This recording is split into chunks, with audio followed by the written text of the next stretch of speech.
Tutti ti dicono che il glicine è pericoloso, tossico, quasi proibito e in parte hanno ragione, ma la fitocosmesi ha un lato oscuro che pochi hanno il coraggio di esplorare, quello in cui il veleno non è un errore da eliminare, ma una forza da domare, perché nella fitocosmesi selvaggia la linea che separa un irritante da un elisir di giovinezza è sottile come un petalo.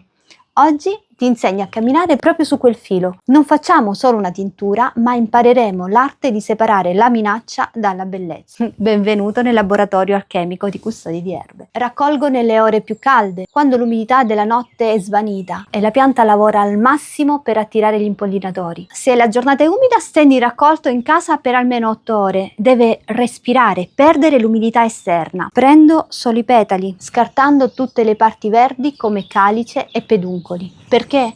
Perché nei petali che si concentrano i flavonoidi che combattono i radicali liberi con una forza che poche altre sostanze possiedono. Troviamo i glicosidi buoni che leniscono la pelle e infine l'anima aromatica. Gli oli essenziali che non solo profumano ma distendono i tratti del viso e rilassano lo spirito. I petali significa concentrare luce e protezione, mentre nelle parti verdi è racchiuso il potere violento del glicine, la visterina, che è una saponina che se non domata può destabilizzare profondamente la barriera cutanea. Tagliuzzo grossolanamente, senza frullare i petali, per aiutare il solvente a fare meglio il suo lavoro. Pongo poi i fiori in un vasetto perfettamente pulito, do dei colpetti sul fondo, riempio poi con alcol a 70 gradi, sormontando il glicine di 1 centimetro. Considerate 1 centimetro sul fondo del vostro vasetto.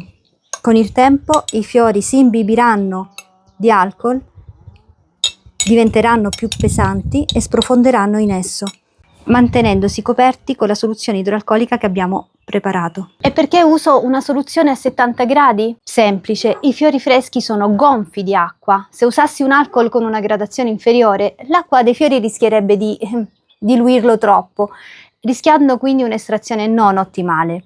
I 70 gradi garantiscono estrazione e conservazione, ma se tu volessi utilizzare fiori essiccati, puoi utilizzare una soluzione idroalcolica a 50 gradi.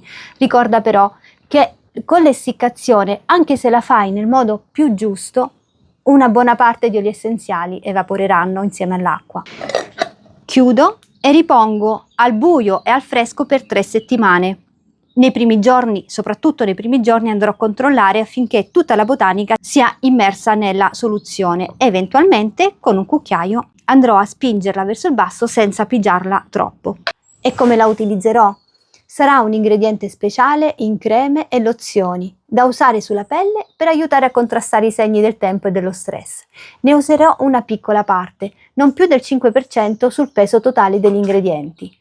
L'alcol con questa gradazione e in questa percentuale non arrecherà danni ad una pelle integra e sana, anzi veicolerà l'assorbimento dei nutrienti e prolungherà di molto la conservabilità del preparato. Ma se vuoi saperne di più, guarda il video con l'approfondimento sulla chimica nascosta dei fiori di glicine e al loro utilizzo in fitocosmesi. Ciao, alla prossima ricetta! E con le parti verdi che cosa ci facciamo? Un pesto buono da morire!